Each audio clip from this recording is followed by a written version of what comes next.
And the next thing ni anachukua miguu juu anaweka kwa monkey. What's up, guys? Welcome back to my YouTube channel. It's your boy, Son of a Chief. Recently, there's been a rise in the number of rape cases in the community. Actually, rape has been there for a very long time. And join me today as we talk more about it and as we discuss more about it. I have a guest today who is going to share her story. So, when did it happen? It happened in 2019. Mm-hmm. I had some issues with school.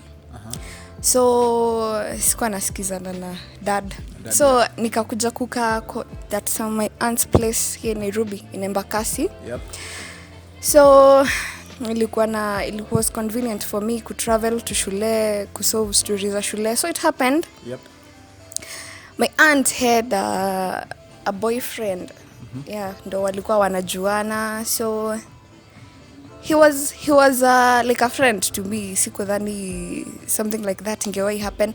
So he was an engineer and was pursuing engineering. So kuna ile basis ya friendship ilianza na sisi communicate about engineering, and alkaniambia he used to promise lots of things like unajua ukisoma nini then Yeah, there is that connection that comes in when you meet with someone who is doing what you're doing or someone who is in the field that you are in. Yeah. Right? So he was a friend, tulikuwa tuna watch movies pamoja, ni mtu yani nyinyi ni mabeshte hivyo. Yeah. So aunt yangu alikuwa anaendanga job saa zingine usiku. Yep. Yeah, so she's police anawaka na sniffer dogs. So sometimes kuna shifts alikuwa anaenda usiku. Yep. Kumaanisha anatuacha, and at that time watoto wake alikuwa amewapeleka wakae with some other aunt who lives in Embu. Yep. So tulikuwa peke yetu. Yeah. So this guy comes. I remember there was a time that night when it happened. I was 20 years by then. So there was wine. Mi sikumbuki inaitwa aje, mi nakumbuka tu ilikuwa ya color pink. So were you taking wine with him? No. But okay, I'm headed there. Right. There was wine. Then hiyo siku akapika biriani. Yeah, so it all started with, unajua mbona nimepika biriani when your aunt is not here?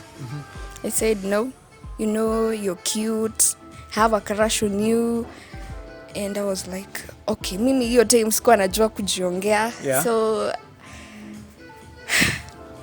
mimi nikanyamaza tu, nilikuwa na smile tu. So that day I can really remember tuliwatch Miss Bala, you know, it's so niko zile za hii movie ikiisha vile mimi naenda jua, was feeling uncomfortable. Alafu alikuwa touchy, ile anakuguza mapaja, namwambia achana na mimi. So when alikuwa anakuguza mapaja and then you tell him to stop. Yeah. What was his reaction? Alisema okay, I'm sorry, I didn't mean to disrespect you. So ikafika ni kwenda kulala. So the bedroom alikuwa nalala was just opposite yenye mimi ninalala. Na hiyo mlango ni zile unashikilia na kamsumari, haikuwa na hiyo inaitwa aje, hinge.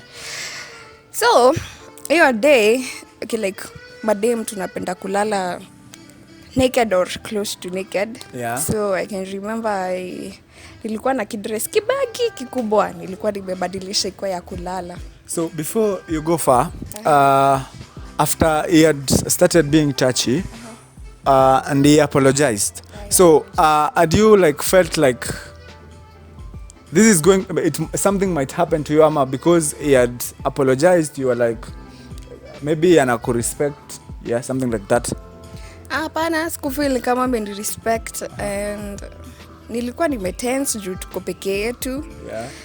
Yeah, so I slept. So the next thing, mimi sijua alikuwa ametoa namba yangu wapi.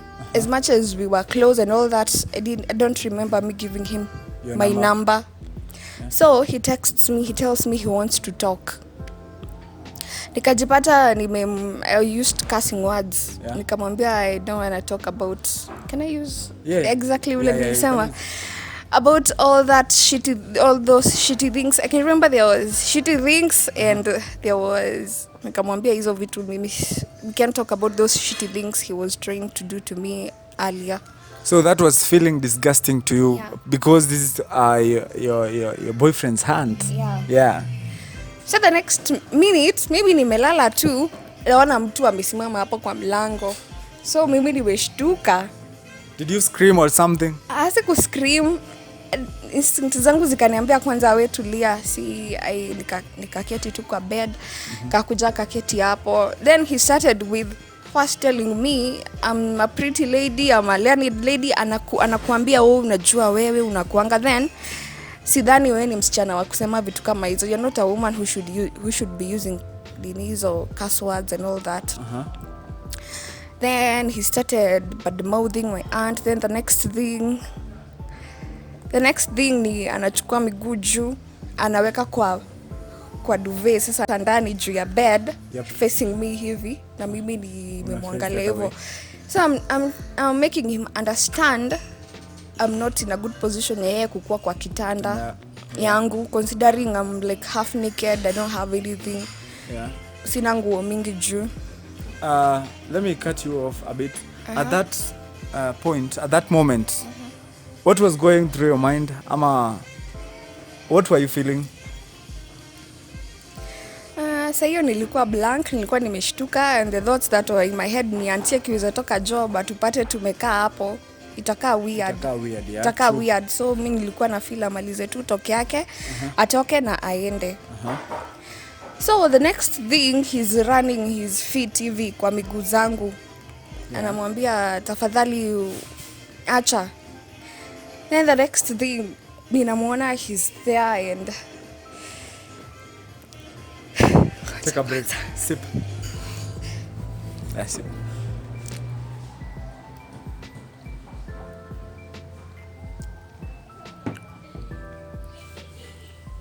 Then he got all touchy. Mine wasn't like totally like rape, but ilikuwa like that, they call it assault. Ile anakuguza. Mimi nilikuwa nimefreeze, nilikuwa nashindwa kuongea, unajaribu kuscream unashindwa. Then after that akanikalisha chini akaniambia, one thing, can this stay between us? Your aunt shouldn't know about this. Hivyo ndo aliniambia. So hakuni threaten actually, niambia your aunt shouldn't know about this. Na akasimama na akatoka na akaenda. So the following morning, actually I did not sleep. I can remember nilikuwa nimenil tu hivi kwa bed na chungulia kwa dirisha na shangaa like what the fuck did just happened. So the following morning auntie anatoka job, ilikuwa around 6:30 alikuwa shafika. So mimi niko hapo, then na feel ni kama anajua kenye ili happen, ni kama ananisoma, ni kama na feel kenye ili happen. So what about the guy? How was he behaving? Alikuwa na behave too normal. Actually alikuwa na feel alikuwa tu nitasema aje, not confident. Akona psyche kingine hata hakuangi nayo. Ile yenye ako jump yako nini, hata ungedhani there is something. So kuna kitu amefanya. So did your aunt, because obviously you've said you are like gloomy, like you looked preserved, did your aunt like ask you like what is going on, why? Hapana, hakuwa niuliza. Yeye alikuwa na shughuli zake. Yaani unatoka tu job, kama tunaongea, then alikuwa amezoea anakuja anaenda analala, ana watch, ana rest hivyo tu. So but there was a time akaleta another house help kwa nyumba sasa after watoto wamekuja. So tukiongea na huyo house help kuna kitu aliniambia and nikaona okay, you are open with your story, so let me tell you mine. Nikamwambia what happened. Akaniambia first thing unafaa uambie auntie yako what really happened. So mimi singeweza kumwambia like face to face. Yeah, what I nilimtext nikamwambia what happened. Sasa mimi niko hapo nimeshtuka, ninangoja atoke job akuje tuongee. She didn't talk actually. So let me cut you short a bit. When you texted her na akakuja, what was her reaction? Did she do anything like to the guy ama question him? Hapana, hakufanya at that time. So yeye alikuja tu hiyo siku, hata hakusalimiana, alikuja tu kameenda bedroom. Akajifungia huko ndani. So she talked to an aunt of mine, alikuwa wa Embu. Akamwambia hizo story.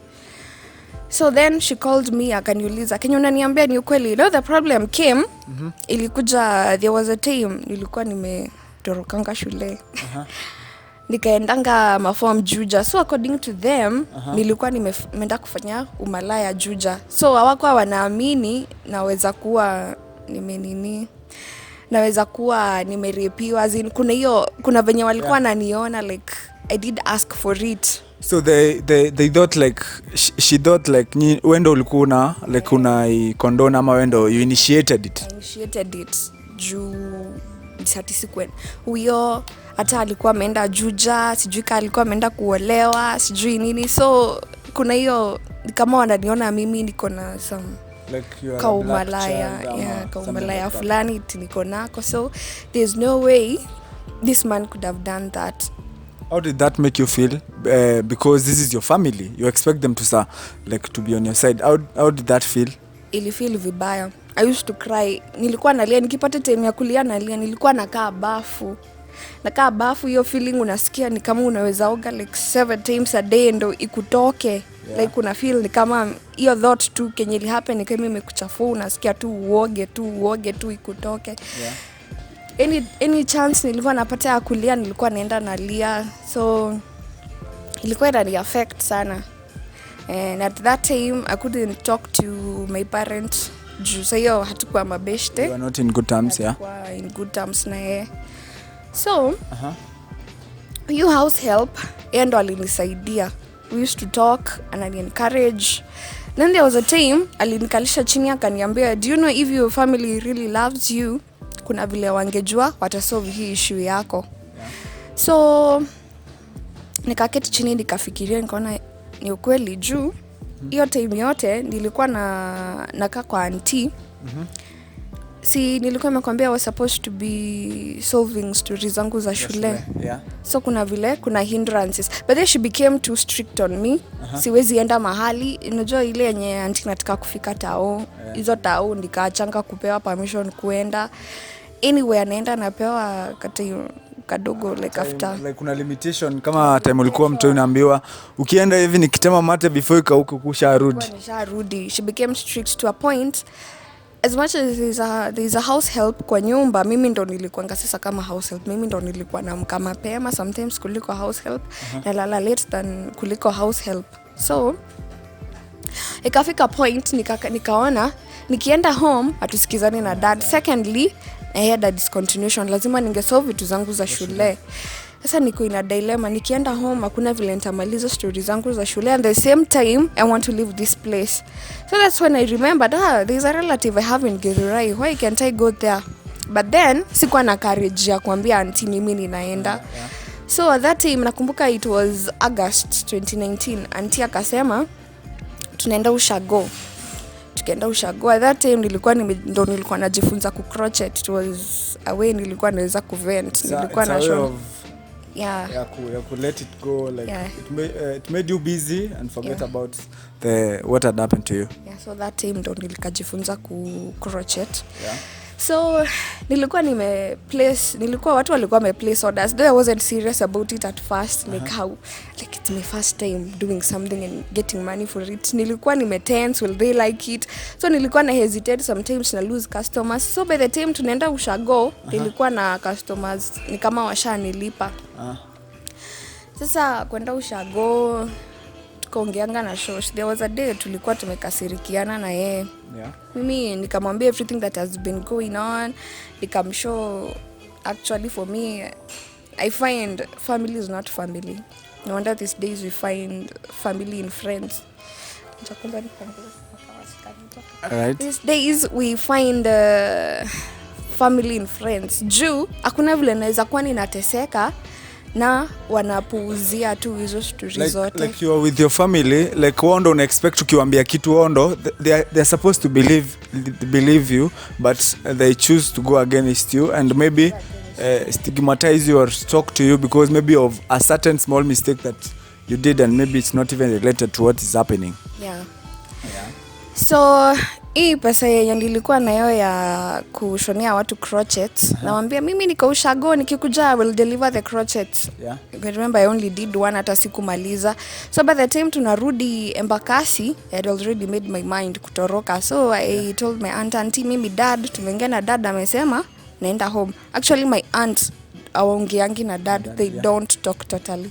My sister-in-law na hawasikizanangi. So before you continue with the story, time yote, what has your aunt done to your uncle or talked to him, the one who was assaulting you, or did she like try to talk to him or maybe question him why asking him why he did that, or did he still stay in that house, did he move out? Kumwongelesha hiyo sijui, lakini there was a day alikuja akachukua vitu zake na akaenda. Then afterwards ndo my aunt told me actually he had a wife, something of that sort. Though okay, mimi sikuwa najishughulisha sana juu nilikuwa nisha disconnect kutoka kwake. There is no way she can help. So ndo sasa ikafika point nikaambia auntie tumeongea na dad, I'm leaving. So juu hawaongeangi actually, they hawasikizanangi kitu kama hiyo. It was easier for me kumwambia naenda. So she asked me, na amekutumia fare? Nikamwambia yeah. Because you were sure juu hawaongei hataenda kumpigia simu, so hawezi mpigia simu. So mimi nikapack nguo zangu nikaenda Githurai. So then afterwards ndo wakalan, niliwadanganya. Ilikuwa issue kubwa. Na nikaambiwa huku kwangu usiwahi kanyaga tena. And I was like, okay, me as long as stories zangu za shule zikuwe sawa and I get back to school, I'm all right. So Githurai was another place I learned to heal. Ile si softly, ile ya nguvu kabisa. So now that you're in Githurai, your aunt who is in Githurai, did you tell her about it? Like no, I didn't tell her. First thing, she didn't want me there. I don't know for what reason. So singekuwa open na yeye. Then she is much of an authoritarian, so kuna vile huwezi enda kumapproach kumwambia vitu zingine. So it was kind of hard to talk to her about your sensual matters. So there was a cousin of mine, so we used to talk. So pia yeye alinisaidia, tulikuwa tunaongea. I would just cry and console and niambia everything will be okay. So I can remember after nilienda Githurai September. So December there was your family gatherings.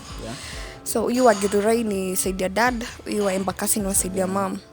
So tukaenda saidia hiyo ushago ya saidia mom. Waya huyu auntie yangu wa Embakasi alikuwa. So for me I was furious juu nilikuwa nishaambia shushu yangu, though I told her nikiwa na anga mingi, nikiwa nimekasirika, I might have put it in a very disrespectful way. So kuenda, she's telling me, you know, auntie yako, she has connections, she can help with education, hatujakataa ulitumiwa, lakini kwani hamwezi keti chini muongee msameheane. And that statement really made me get mad. Yani kwake anataka to solve vitu kifamilia. So deep down all kunataka ikuwe solved aje? Would you like have wanted it to be reported, ama maybe how will you have wanted it to be solved? Okay, the issue with this reporting kuna vile hainge work. You know, there is like the rape where there is penetration and everything. But there is this assault yenye mtu anakuguza na kufanyia kila kitu, but mkiwezaenda kwa polisi hakuna like hiyo evidence. So kenye ilikuwa inaniuma ni at first walisema mimi ni umalaya yangu ilifanya that man anikujie. That is what made me feel really bad. Then the fact that hakuwa ananiongelesha akakuwa strict, kuna resentment alikuwa nayo. That's how a woman can treat her co-wife. That's how she was behaving. So badala ya anikalishe chini, aniongeleshe, embrace, for her she was so hostile to me. Okay, I understand it might have been hard for her considering ni mtu alikuwa anapenda. Lakini kuna vitu nilikuwa na find hard kumsamehea. And then also this is your she's a woman and you're a woman. And I'm a woman too. You expected that she should have understood you better.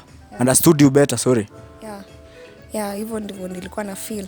So have you learned, maybe have you forgiven her up to date or kumsamehea nimemsamehea, though there are things that she does na feel triggered and I feel like I'm getting out of here, I don't want to stay here anymore because lakini kumsamehea it's a process. Mina feel sahi kama si hold anything against her, but there are times things kuna vitu anaweza fanya ama anaweza sema na feel triggered, but so far we are good. So your point after your show alikwambia you should solve your things amicably with her and maybe forgive her. What happened next? Nilimwambia tu tutaongea. Sikusema kitu kingine. Kasema sawa tutaongea, of which hatujawahi ongea actually. We've never talked about it. So hapa ni tunadeal na assumptions. She's assuming I've forgiven her, I've assumed she has forgiven me, but yeah, that must have been hard for you. Did you at any point maybe think of going to a therapist or something like that? Yeah, I've ever thought of going to a therapist. Lakini okay, I find sijui ama hii ni kustereotype, but therapy is expensive and at that time sikuwa na support ya anyone. Your dad amekasirika stories za shule. There is my aunt ni kama hataki stories zangu, and there is here where I've gone kuna many responsibilities, so siwezi wa burden. So let me say prayer was the therapy. Nilikuwa ninalia, ninaomba, ninalia, then after that I feel okay for the next like 2-3 days. So based on your story, has this changed your perception about relationships or maybe your perception about men? How when you see a man, how do you perceive a man, like saizi ukiona mwanaume? Has that affected how you relate with men, your relationships with men, your relationship with men, with a man, or maybe dating, something like that? Then my perception was kinda iko poa juu. First umekasirikia, unafeel umekasirikia wanaume, ile ya men are trash, men are animals. Then I'm having dad issues. So at some point nilikuwa na feel nimechukia wanaume, and it really did cost some of relations zangu with some men. But within time your perception ili change, because considering I'm a lady who's been raised up by a dad, kaketi chini nikaona not all men are bad. Si wote wabaya, as much as kuna wenye wanakuanga wabaya, si wote wabaya. So lakini kuna hiyo uoga unakuanga nayo, kuna hako ka uoga unaweza kuwa nako. Kuna una feel what if this is another auntie's boyfriend here, so kuna hiyo uoga inakuanga, but perception ni not all men are bad, though kunao wenye ni wabaya. There's always that percentage. Juu bado cases are there, and maybe tomorrow there will be another one, so God forbid that. So how do you feel like maybe when you are in a room full of men, and maybe you are in a room where there is a man and maybe you are alone, how do you feel? On edge. You feel insecure? Yeah, I feel insecure, but sasa inalingana ni wanaume gani. Lakini as much as hata kama uko kwa room full of friends, considering the fact that guy tulikuanga kama mabeshte, kuna ile yenye una feel hiyo fear una let go, but kuna point una feeling tu kwa kabaridi tu kama kuingia, and you're like, oh, Like, come on, this is not happening again. So this story, have you told your parents about it? Do your parents know about it? Yeah, I've talked to my dad about it. So how was his reaction? He was angry. He told me tunafaa kuwa mabeshte, I shouldn't have to go through some things alone. Then akaniuliza what measures zilichukuliwa. So mimi nilifind nime defend auntie, nikasema tulikuwa tunaongea, nikadanganyana. Sikuwa nataka ikue wakuwe na enmity kubwa. Actually, vile nimesema issue kubwa, it's a big issue. Yeah. So you just decided to defend your aunt. Yeah. Defend tu sipo issue kubwa. Yeah, so hakuongea sana. Ilikuwa inakaa ni kama hataki kuongea, like naelewa. But from reading kumsoma uso alikuwa furious. Yeah, and actually from that time I can remember ilikuwa after corona imefunguka. Tumekaa home like before report for school last year ikienda kuisha. Yeah, so we went on a father-daughter date. We sat down, we talked. Okay, I don't want to go into the details of what we did talk. Yeah, but having that talk with him and him kunielewa despite the fact that nilikuwa na feel hiyo time hangenielewa, hata yeye pengine angeni blame on the past things that nilikuwa nimefanya. Ili nisaidia ku lift off a burden. Yeah. So what would you want to tell parents who are out there, ama maybe relatives who are out there, maybe when a girl or maybe someone undergo such a case na amekuja kuambia, how would you want them, ama what would you like to advise them? Okay, especially on Kenya lini hapenia, solving things as a family matter. Juu najua si mimi peke yangu. I know of people wanasolve by their dads, by their uncles, lakini inasolve kama family issue ifai kutoka hapo. Juu ya shame ama kufeel. Sijui ni feeling gani inashikanga watu ile feeling gani ushika watu wanakataa kusolve it like with nitaje kama na through serikali ama all that. One thing ni the moment mnaisolve kama family, it's not yet solved. Hizi vidonda watu wana growing up nazo, so they turn out to be very very damaged people. Na ni kitu mnge solve. As much as rape itself did cause the damage, but the fact that nyinyi kama familia hamkuwahi support huyo mtu, mlikuwa mnaifanyika tu, it's just normal, like come on, it's your uncle, we can solve it as a family. Tunaweza lipa like 120k for the damages that did happen. Money can never buy peace of mind, money can never wipe away the trauma, money can never do all that. Ama kusolve kama familia will never solve anything. So ni mketi chini muongee, mwenye anachukuliwa hatua achukuliwe hatua. Hakuna haja ya kusolve vitu like a family. Another thing ni wazazi hawafai kuwa wana put it like, no, that can't happen to my son, that can happen to my daughter. Ati hapana ni tabia zako, ni hizo nguo unavaanga. Rape can happen to anybody. Rape has happened to watu wanavaa hadi nguo mrefu, to good people, to bad people. Rape happens to everyone.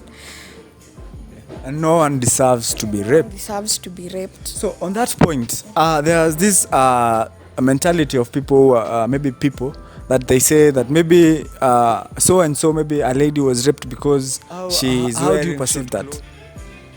Okay, me I perceive it so sick. It's sick. It's a sick mentality.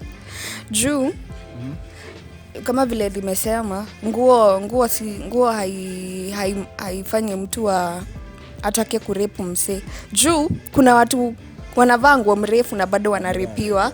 There are people who were raped in the 19s na walikuwa wanavaa nguo mrefu, walikuwa wanajikava. Kuna like tuseme like, okay, I don't know whether it's sensitive to say this, kunapata Muislamu amejifunika huku kote but she's still raped. So kama rapist ni rapist. It's not all about kenye umevaa.